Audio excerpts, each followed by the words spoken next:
So I think you learn from your failures, and that's okay to try something and fail. What I learned the most, what really put me on a different trajectory, was when I started to spend more time focusing on me and not just the business or not just this thing or this output. And so I started consciously spending a lot more time, being more positive, being more grateful, and then spending time every night. I do this habitually now. Basically, you have to do sort of positive self-talk. Hi, I'm Erin Marcus, former corporate executive turned entrepreneur and founder and CEO of Conquer Your Business. Welcome to the Ready Yet podcast. We're excited to bring you more than 100 episodes of interviews and insights designed to help entrepreneurs get the financial and emotional freedom they need in order to build a business and a life they're proud of. All right. Hello, and welcome to this episode of the Ready Yet podcast. I'm excited to have my guest today, David Belman, because we are on the cusp of doing all sorts of cool things together. And just for those of you who this is just the fun fact. If you listened to the episode with Andy Wines, that's actually David and Andy partner together on some ventures, which is just a riot because I don't want to say opposite ends of the spectrum, but opposite ends of the spectrum, which is so much fun, right? So before we get into all the things, why don't you give a little more formal introduction to yourself, what you do, who you are, all the things. Fantastic. Well, Erin Marcus, what's up? What's up? Appreciate being on your podcast. Thank you so much. My name is David Belman. I'm a home builder by trade and family business for all my life, pretty much. I have a story I tell, and I basically say I grew up in the home building business because it literally was in the basement of our house. There you go. And so not as doing a little kid, it, but in it. Right? Yeah, I literally grew up in the home building business. The business was in the basement. And so from a very young age, I got sassy with my dad when I was 9 years old. I said a swear word that I won't repeat right now. I was bored. Guess what, Liz? You can figure it out. I'll stay PG-13 here. And anyway, I don't think he liked the comment, and I was just trying to get his attention. So I was like, follow me. Went to the back of the truck, and I thought we were going to go get ice cream, but no, lo and behold, we went the other way. So instead of turning left to go into town, we turned right where there's nothing. And we drove up on a job site, and that was pretty normal with my dad to make a side trip to a job site. But he said, come on out. And he pulled out a broom and a shovel, and he handed it to me and said, start at the top and work your way to the bottom, and I'll be back in 2 hours. Yeah, you had the same, I don't know what our age differentiation is here, but I had the same upbringing. I went to work with my mom. She was a hairdresser when I was younger. So when I was like 7 years old, I used to serve coffee at the hair salon to all the blue hairs, right? All the older ladies. Nice. I'm probably older than half those ladies at this point, right? I used to run down the hall and buy them scratch off lottery tickets. They're probably like, oh, aren't you just so cute? Right? That's what I did. And then as I got older and my mom, you'd get arrested for this now, but as my mom became a leasing agent in apartment buildings in downtown Chicago, I would go with her and do little office work, but then occasionally show apartments at 10 years old. Here, Erin, go show awesome. this 35-year-old man that vacant apartment on the 18th floor. You can't do that now. Yeah, that's just creepy now. You just think of now, this is the start of a bad movie. Right. Exactly. So heavy in the home building business. Yep. Evidently you were turned off by the sweeping job that you had. Yeah, well, I learned, the neat thing about that was I learned a lot of things that day from that specific lesson. It kind of sucked to be dropped off at 9 years old at a job site. And there's no, this is the pre-cell phone, pre-anything era. So there's nothing around. If something happened, it's what do you do? But, I got home, he gave me a check, and when you're 9 years old and you get a check, it's kind of cool, right? Very cool. But, I learned the value of hard work. I learned the value of $1, and I learned I didn't want to do that the rest of my life. And don't swear. And I also learned don't ever tell your dad you're bored, because my dad would always put me to work. That was a thing when we were kids. Never tell your parents you're bored. Oh yeah. Yeah. And so I think that's why I always keep myself busy, because there's that innate fear of somebody's going to come around the corner and dump something on me that I don't want to do. But I did like the industry, and I always thought that was something I wanted to do. So Right as it was in high school, I started, really working more seriously for the business. Graduated high school, and my friends were all playing off in the summer. And I was like, oh, that sounds like fun. And then my mom's like, nope, you're going to real estate school. And I'm like, okay. So every night for 3 hours, I went and took real estate classes and That's passed my test. I wasn't even 18 years old. I couldn't even get my license because I I was wasn't gonna old say enough. you can't do that. And then she's like, oh, yeah, and by the way, you're going to work the models now on the weekends. So I was 17 years old. And, you're not a big person. I'm not a big The person. biggest investment people make in their lives, right? Yeah. So I'm 17 years old, and I'm 124 pounds and 5'4" at the time. Totally. And I'm wearing a little suit and I'm like, how am I going to do this? And so I learned really quickly, like, I've got to be knowledgeable. I got to learn as much as I can. I have to, cause I'm like, I'm not going to be able to relate to these people as well because I'm so young. Right. And I need to be taken seriously. So I had to really know my stuff. And I just started reading and learning as much as I could about sales. And even as I started in college, I was taking a lot of sales marketing courses. I took psychology because I found that fascinating. Yep. And I was like, "Ooh, how can I like manipulate?" When you're that old, you want to learn how to manipulate people. You don't really want to learn how to sell, right? But so that was the initial mindset that I learned. Like, I have to help people, right? But that was, really powerful because I was selling houses full time while I was going to college. And the long and short story of that was, when I graduated college, I had zero debt and I was already building myself a brand new home.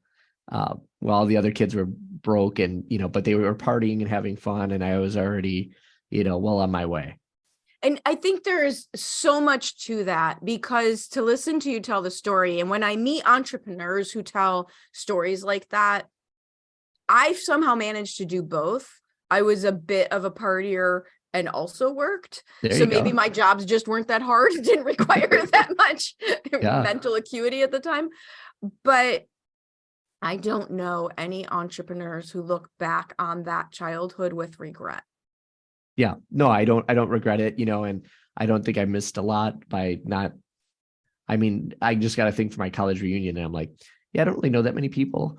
So maybe I'm not building an empire, right? Yeah, but I don't regret the fact that I got out of college debt free and I was making good money. I was able to buy anything I wanted to, and get my life started. I moved out, right as soon as I was done with college, and just was on my own and ready to go. And I was always kind of independent, so I probably went that route somewhat anyway. But it was. I'm grateful for it, and I'm grateful my parents kind of put that work ethic into me right away.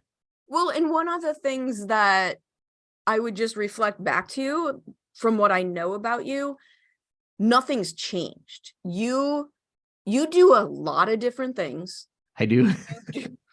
You do them in a different way than most people, right? So you have your construction business, right? But you also have a podcast, but you just came back from speaking at a conference.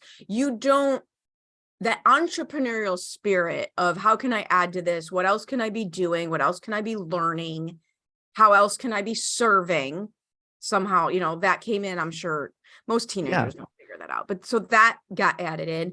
But you never stopped with that modality. You never stopped with that mode of being. Yeah. And I mean, maybe I'm wired that way. Maybe it's something else. But I think, as you progress and like being in the building industry, it's a tough industry. It's not easy. Clients are challenging. The process is incredibly complicated, detailed, and it's not getting any easier. And, I've done this business, for 26 years, something like that. And I've achieved and I've accomplished about everything I possibly could in this industry. And I still enjoy it, but I also enjoy new challenges and new opportunities. And the podcasting is, a big part of it. So I have the Home Building Hero podcast. I've been doing that for 4.5 years.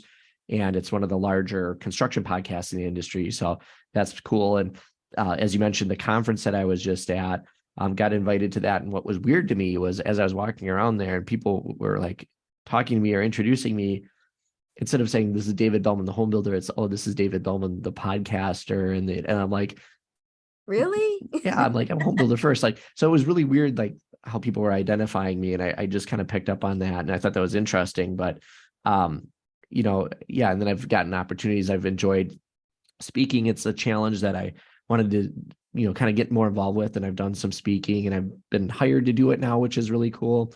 I got hired to do some consulting for a builder group last year, which was an incredibly cool challenge.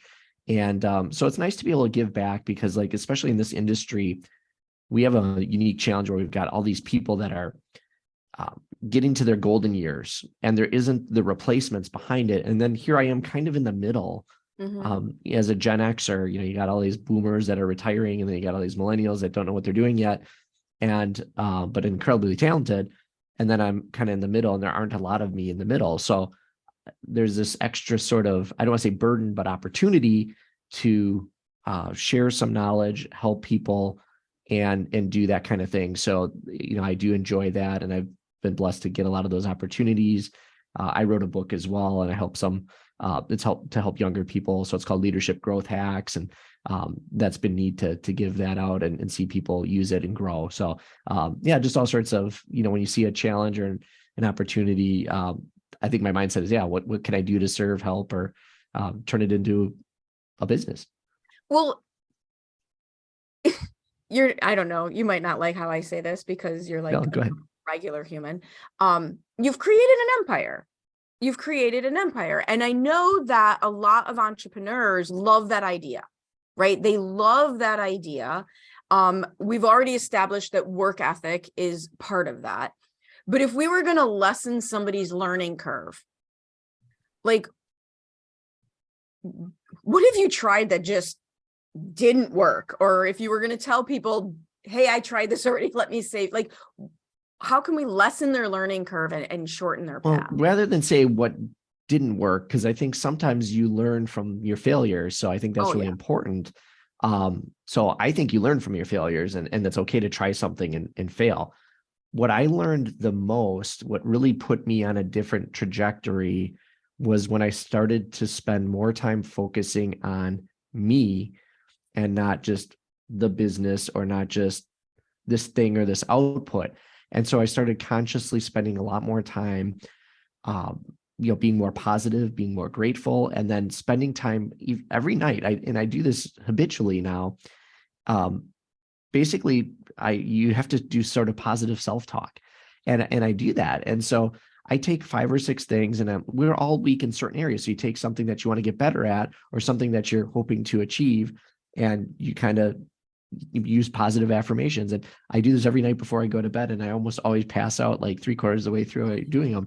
But what a way to go to sleep, right? Yeah, I mean, I fall asleep instantly, and I wake up recharged, and it's like sometimes the things I'm focusing on, there's a saying, you get what you think about most of the time, and that's really true. And so you think about certain things and allow them to come into your life. And really what you're doing, I think anyway, I could be wrong, but you're kind of just programming your mind to see opportunities. 100%. And when those pop up, then you're like, wow, I got to do this.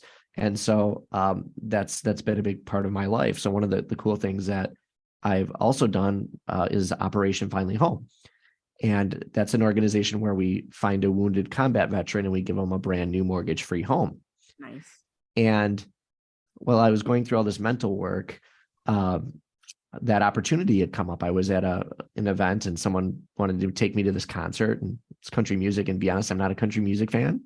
But I was like, okay, I'll go. And they told me a story of a veteran that lost his legs and had 6 kids at home and was in a bad spot. They found him and they gave him a house. And I'm like, gosh, that's incredible. I would love to do that. And had I not had that mindset of trying new things and being willing to accept stuff, it wouldn't have happened. So and it was only in the South. So I'm like, how do I bring it up to Wisconsin? So, started to work through it. And then I had another opportunity come up where an organization was doing a housing study and they needed a builder to participate. And then they wanted to donate it to charity. And this all connected like in my mind really quickly. And I'm like, I'm in, because I'm like, if I can get some of the product for free, I can make this happen. And I jumped in, and no one else knew about Operation Finally Home at the time. I was the only person in the room out of 200 people that happened to be at that concert 6 months earlier or whatever. And I jumped in and I did it. And now we've done 6 and we're on number 7. And Amazing. That's just changed my life as well, because I'm meeting all these amazing people and being able to do some good with, the experiences that I have. Well, like, and if you break it down to the simplest and unfairly simple way of saying it, it's a combination of work ethic, continual self-improvement journey and just say yes. Yeah. The just says yes is huge. Just And say yes. And the confidence, like one of the things that your experience has shown you, and my experience has shown me as well, and I think it's one of the reasons I'm able to do what I do, is the confidence to know that I can figure stuff out. Like I am perfectly fine having no idea what I'm doing. oh yeah, we Like do that I know every day, that right? sounds bad, right? I know that sounds bad. And like for my clients, oh, dude, I got an MBA in the thing that I do for my clients. I'm so not worried about that. But in terms of when my podcast, for example, I had no idea what I was doing when I launched a podcast. Yep. You Oh figure, yeah. but I I've been did have there. the confidence. And my brother and I say it this way: dumber people than us have figured this out. Absolutely. Yeah. And that's the thing, like with the Operation Fly Home. So I was in the Dells, which is like a 2.5 hour drive from where I live. And I committed to doing this. And it just so happened that day too, I also committed to being the president of the State Builders Association. Okay, we need to talk. I think there might be a boundary problem for you. Yeah, exactly. There's I have a problem different. with the word no. That's the problem. We got a little work to do, but okay. Yeah, but anyway, so I'm like, all of a sudden I'm driving home and it's like a 2.5 hour drive. And I'm like, what the hell did I just do? What just happened? Within like 4 hour period, I agreed to commit like 5 years of my life to this thing. And oh yeah, I'm gonna build a house and give it away for free. I'm like, what am I going to tell my wife? And then my dad was alive at that time. And I'm like, oh my gosh, my dad's going to kill me. Right. I'm never going to get to see my family again. But again, it was a just say yes mentality, but it was also like, I know I'm going to figure this out. And I'm like, I know I can figure this out. I know I can make this happen. And this is another lesson, I guess you could say, to learn, is about being passionate about something. So as I started to talk about Operation Fly Home and why I was getting involved with it, I was very passionate about it. And like the very next day I went and talked to my dad. I told him about it. He was so excited. He's like, this is the coolest thing ever. And I was like, okay, I'm not dead. So that's good. And then I told my team, and there was one person in my office that I was like, this person can make or break this thing. And I'm looking around the room and I'm telling the story and I'm looking at all their faces. And then all of a sudden it just like dead quiet for like 20 seconds. And then all of a sudden he raises his hand and I'm like, oh crap, here we go. And I'm like, he's gonna say this is so stupid or whatever. And also he's like, I'd be honored to build that person's house. And that's all he said. And it was like, everybody's like, we want to do this. And it was like, okay, here we go. I'm not alone anymore. Here we go. That's my word. Passion. That's my phrase. All right, here we go. Yep. Here we go. So because you're not doing enough, clearly not doing enough, there's another thing that you do. Yes. That I'm not that I don't appreciate all your other efforts, that I'm personally invested in. Absolutely. Yeah. So we had your buddy Andy on and we talked about a little bit of this as well. Andy and I we're both very excitable people. Oh, so yeah, no kidding. Yeah. Very easily. But to keep this in a container, I don't even know that I have a good definition. You have this group called Young Guns. Absolutely. Just go. Just go. Just talk about it. Explain yourself. Like Andy's statement, LFG, right? LFG. I'll just say, let's freaking go. I'm a little more PC. I think on Andy's episode, we literally had to go back in and just reclassify it. It was just easier that way. Not for children, right? I'll be PG-13. So, but yeah, so this started a couple of years ago, and I think there was another person involved with the business. He's no longer involved, but he brought Andy and I together. And Andy and I had already known each other a little bit, but one of our challenges was, as we were growing, and when you have a business, like the model of a business is very different today, where back in the day, it was a company, right? It's just Ford Motor Company or whatever. It's not that way anymore. And I think it's partly because of social media, but people don't buy the company anymore. They buy the person. 100%. And they buy the personality. Like Elon, when you think of Tesla, you almost think of Elon Musk first. That's the first thing you think of. And you're buying that persona. Just like when Apple releases a phone, you're buying like Tim Cook coming out or Steve Jobs way back in the day. They're the ones out parading the product. And it's almost as much about them as the product. So people buy that person. And so as social media has evolved and stuff, that's really, you put yourself forward. And this was an idea that we had to put this great event together and like, hey, let's get a whole bunch of people together in Milwaukee, Waukesha County, for business owners and budding entrepreneurs, and put on this really cool, like mini, almost Tony Robbins kind of event that's exciting and high energy. We want it to be like WWE plus business. So that was really the concept. And we did the first event. We had 350 people in the room. We spent about 2 years planning it, and it was phenomenal. And the energy, the whole day was just phenomenal. The surveys came back. Everyone was like, they loved it. And like, okay, what's next? And we're like, oh crap. Like, Here's the next. I have to do this oh, again. we got to do this again.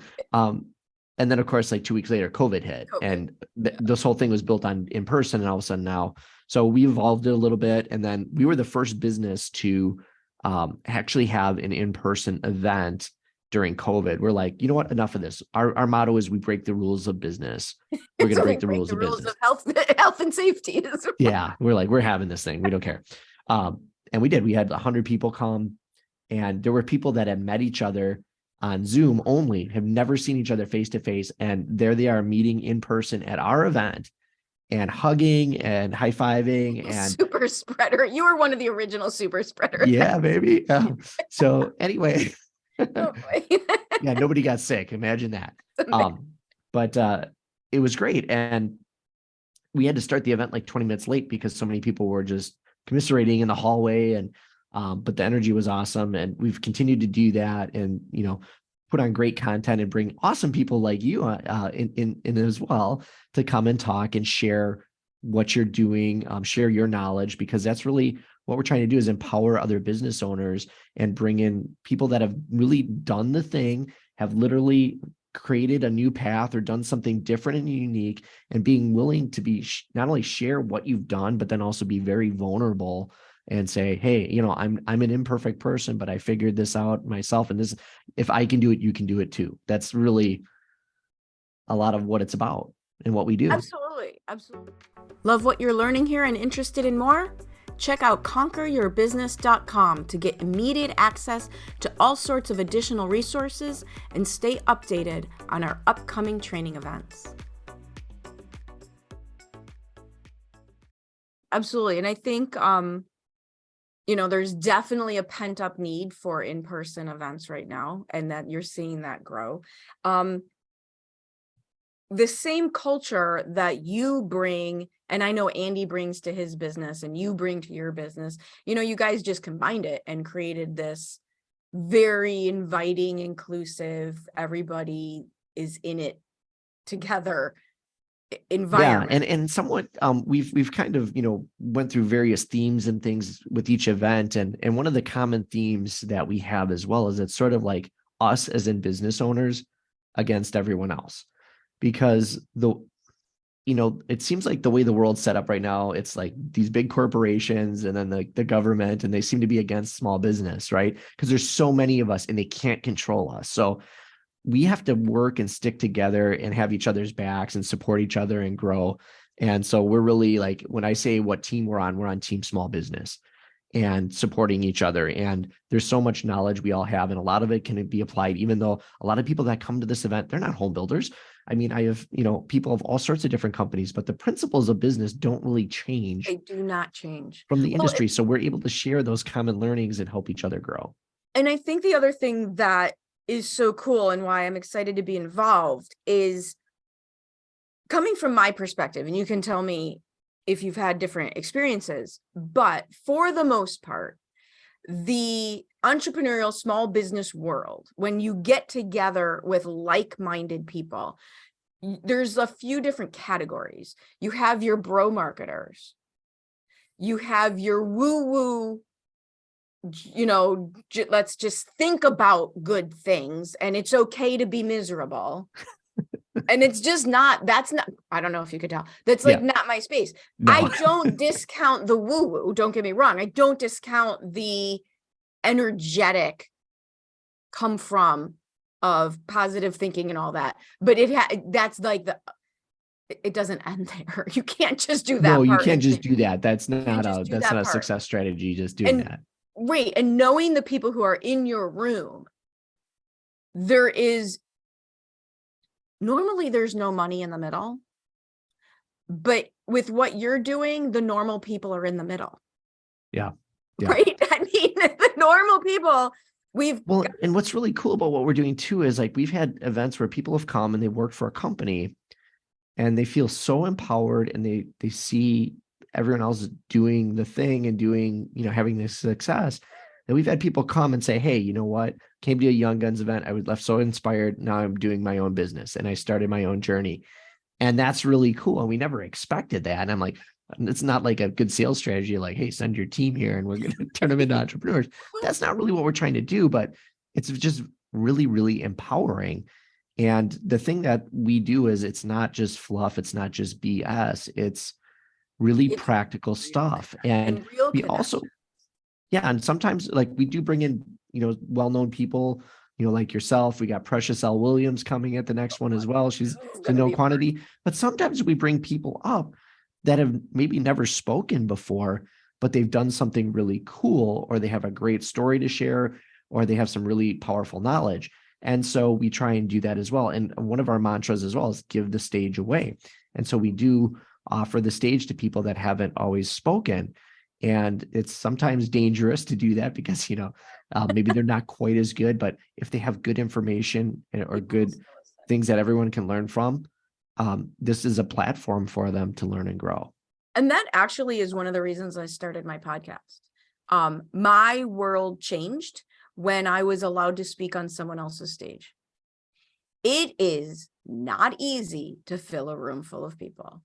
That's correct. Yep. I mean, it is not easy to fill a room full of people. And whether I sponsored, meaning I look at sponsorship as shared marketing expenses, Sure. right? And see, I use the word sponsorship. It's a dirty word. So we actually call them partnerships. Right. And that's really Yeah, what but it is, whether it's a sponsorship, whether I get paid to speak, whether I speak for free, there's a wide variety of ways that I do that. But my world changed when other people allowed me on their platform. And not every business should have a podcast, but correct. there's not a single entrepreneur or small business owner that should not at least be on a podcast. And so that was I'm thinking, am I on your podcast or are you on mine? You're on mine for this. So as I lose track, where am I? where am I? What am I doing? I still do. I don't have to know what's going on. But to give my platform away, to create a platform for people to share their message and share their expertise and share their knowledge to the benefit of other people. Yeah, no, I mean, you're absolutely spot on with that. And I think, that's one of the philosophies we have is to share and allow other people to have the stage. We built the stage and now we have people, that we give it away to. And, I've learned so much just from some of the people we've had on. And, that's what's so cool about it. And, it's of course opened doors of opportunity, not only for myself and, I've gotten other opportunities now to speak and I can get paid to speak occasionally. And like I mentioned earlier, when I did the consulting gig, it was really cool that I got to do it. It was a huge challenge. And then after I did it, I was like, if I had to do that every day of my life, I would hate my life, but it's kind of fun to do once in a while. Right. And so you kind of learn like, okay, yeah, maybe I don't, it's cool that I was able to do that and meet that challenge, but yeah, maybe I don't want to do that for the rest of my life. That's not our new direction. But I want to jump back on one thing you said too about the podcast, which I think is really cool in that, podcasts are growing so fast because again, it kind of goes back to that us against the world thing. And I think a lot of people are sick of, the traditional media. They have so little trust right now. If you see all the polls, and people are flocking away from it. Well, they're going and consuming something else. And the something else that they're consuming, obviously there's articles on the internet, but they're consuming podcasts and they're growing. And there's so many of them now and they're growing rapidly because you can find the exact thing you're looking for. You can find people you really like. You can find new people and it's a whole world out there. And it's sort of like the podcast is sort of giving the stage away as well through a microphone. Absolutely. And you get to really know somebody because you're not spending 2 minutes of orchestrated content. Correct. Yep. It's hard. I mean, I don't know.